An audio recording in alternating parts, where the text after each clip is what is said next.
14 अगस्त 2005 Cyprus से एक Boeing 737-300 aeroplane उड़ान भरता है। इस एरोप्लेन में 115 पैसेंजर और 6 क्रू मेंबर मौजूद थे। आसमान साफ था, मौसम एकदम नॉर्मल था। उड़ान भरने के कुछ मिनटों बाद जो एरोप्लेन था वो अपने हाईएस्ट एल्टीट्यूड की ओर धीरे धीरे बढ़ रहा था। रडार पर सब कुछ परफेक्ट दिख रहा था। करीब 2 घंटे तक इस एरोप्लेन में सब कुछ नॉर्मल दिख रहा था, लेकिन जब ये विमान ग्रीस के एथेंस एयर स्पेस में पहुँचता है तभी नीचे एयर ट्रैफिक कंट्रोल के ऑफिस में अचानक हलचल मच जाती है। एटीसी बार बार इस विमान से कॉन्टेक्ट करने की कोशिश करता है, सिग्नल देता है, मैसेज भेजता है, लेकिन कॉकपिट से कोई भी जवाब नहीं आता। कॉल पर कॉल हो रहे थे, लेकिन रेडियो पर सिर्फ खामोशी थी। कुछ ही देर में स्थिति और गंभीर हो जाती है जब विमान एथेंस के ऊपर होल्डिंग पैटर्न में गोल गोल चक्कर काटने लगता है, लेकिन उसके बावजूद भी प्लेन का इस तरह से गोल गोल चक्कर काटना एक चिंता का विषय बन गया था। अब ग्रीक अथॉरिटी को धीरे धीरे शक होने लगा था कि हो ना हो इस एरोप्लेन में कुछ बहुत ही अधिक गंभीर बात हुई है। हालात इतने गंभीर हो जाते हैं कि ग्रीक एयरफोर्स को अपने 2 लड़ाकू विमान F-16 फाइटर जेट्स को इस विमान को इंटरसेप्ट करने के लिए भेजना पड़ा।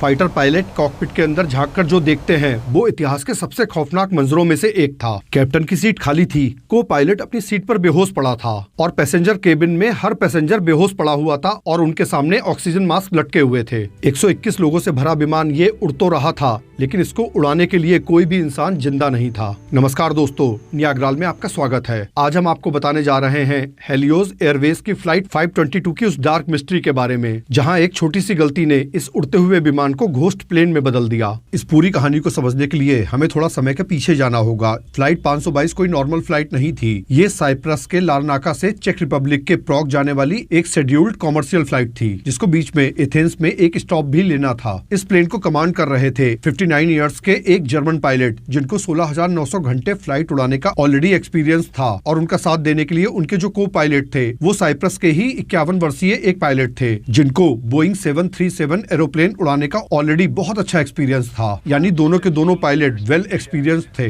अब क्योंकि दोनों अलग अलग देशों से थे, एक जर्मनी से थे और एक साइप्रस से, तो दोनों लोग कॉकपिट पर इंग्लिश लैंग्वेज में बात कर रहे थे। इंटरनेशनल एविएशन में एक नेचुरल प्रोसेस है, क्योंकि वहाँ पर अलग अलग कंट्रीज के लोगों से सामना होता है, इसलिए इंटरनेशनल एविएशन में जो मेन लैंग्वेज होती है वो इंग्लिश होती है। इसलिए इस फ्लाइट में लैंग्वेज कोई प्रॉब्लम वाली बात नहीं थी। प्रॉब्लम वाली बात कहीं और थी, जिसके ऊपर फिलहाल किसी की भी नजर नहीं गई थी। अब बात करते हैं उस मशीन की, बोइंग 737-300 की। इसी प्लेन ने पिछली रात लंदन से साइप्रस के लिए उड़ान भरी थी। उसी दौरान उस उड़ान में मौजूद क्रू ने शिकायत करी थी कि शायद एरोप्लेन के पिछले डोर में प्रेशर का लीकेज है। उनको शक था कि शायद दरवाजे की सील लीक है या फिर ठंडी हवा उसके अंदर से आ रही है। जब विमान लारनाका पहुंचा तो ग्राउंड इंजीनियर ने इसको चेक किया। उसने विमान के प्रेशराइजेशन सिस्टम को ऑटो मोड से हटाकर मैनुअल मोड में करा। आमतौर पर जब विमान उड़ान पर होता है तो प्रेशराइज सिस्टम ऑटो मोड में लगा हुआ होता है और वो अपने आप ही केबिन के अंदर प्रेशर को सुरक्षित स्तर पर बनाए रखता है। लेकिन जमीन पर सेम यही चीज जांच करने के लिए जो इंजीनियर्स होते हैं उनको ऑटोमेटिक मोड से हटाकर उसे मैनुअल करना पड़ता है, ताकि ये चेक करा जा सके कि केबिन से हवा बाहर तो नहीं जा रही है या बाहरी हवा अंदर तो नहीं आ रही है। ये एक स्टैंडर्ड टेस्टिंग प्रोसीजर होता है। इंजीनियर ने पूरी जांच करी, लेकिन उसको कहीं कोई लीक नहीं मिला।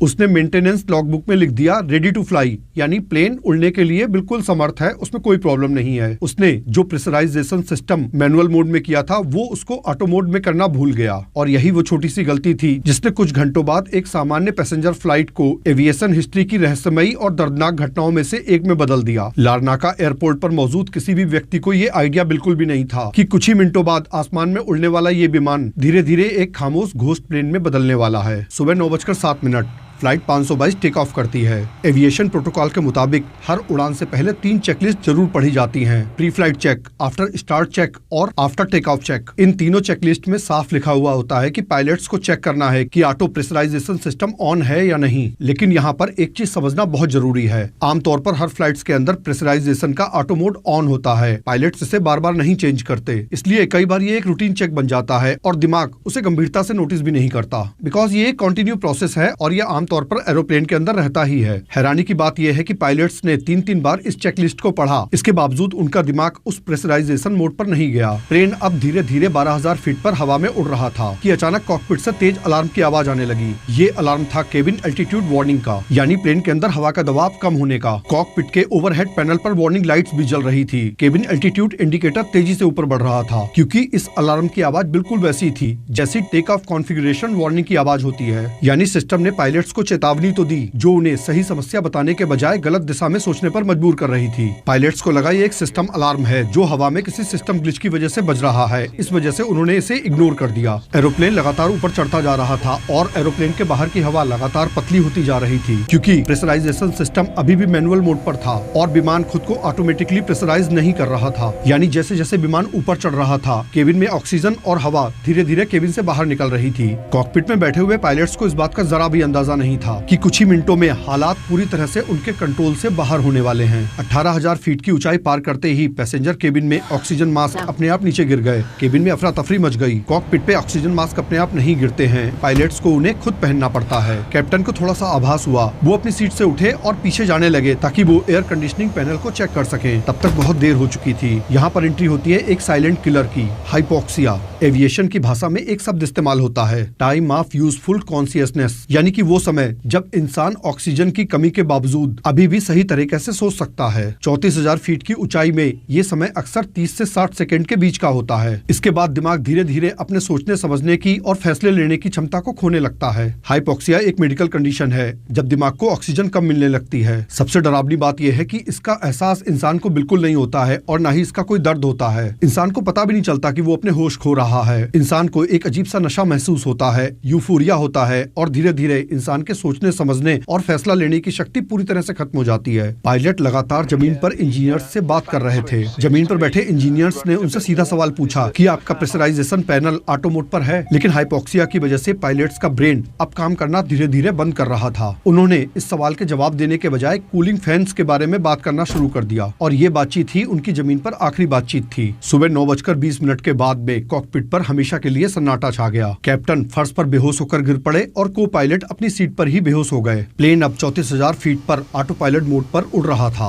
जमीन से एटीसी उनको लगातार कॉल कर रहा था। प्लेन एथेंस के पास पहुंचकर होल्डिंग पैटर्न में आ गया और हवा में गोल गोल चक्कर काटने लगा। ग्रीक अथॉरिटी को लगा कि ये 9/11 जैसा कोई कहीं हाईजैक तो नहीं है। तुरंत 2 F-16 फाइटर जेट इस प्लेन को इंटरसेप्ट करने के लिए भेजे गए। सुबह 11:24 पर फाइटर जेट ने फ्लाइट 522 को विजुअली इंटरसेप्ट किया। फाइटर पायलट्स ने देखा कि पैसेंजर केबिन में सारे के सारे पैसेंजर्स ऑक्सीजन मास्क लगाए हुए हैं, लेकिन कोई हिल नहीं रहा है। हैरानी की बात थी कि कहीं कोई हलचल नजर नहीं आ रही थी। 121 लोगों से भरा हुआ ये विमान हवा में उड़ रहा था, लेकिन अंदर सब कुछ असामान्य रूप से शांत था। ऑक्सीजन मास्क का बैकअप सिर्फ 12 से 15 मिनट का होता है। इसका मतलब था कि अंदर बैठे सभी 115 यात्री या तो कोमा में थे या फिर मर चुके थे। लेकिन तभी फाइटर पायलट की नजर कॉकपिट पर पड़ती है। एक आदमी जिसने हल्के नीले रंग की शर्ट पहनी हुई थी, वो कॉकपिट में दाखिल होता है और खाली पड़ी कैप्टन की सीट पर बैठ जाता है। ये शख्स था फ्लाइट अटेंडेंट एंड्रियास प्रोडामू।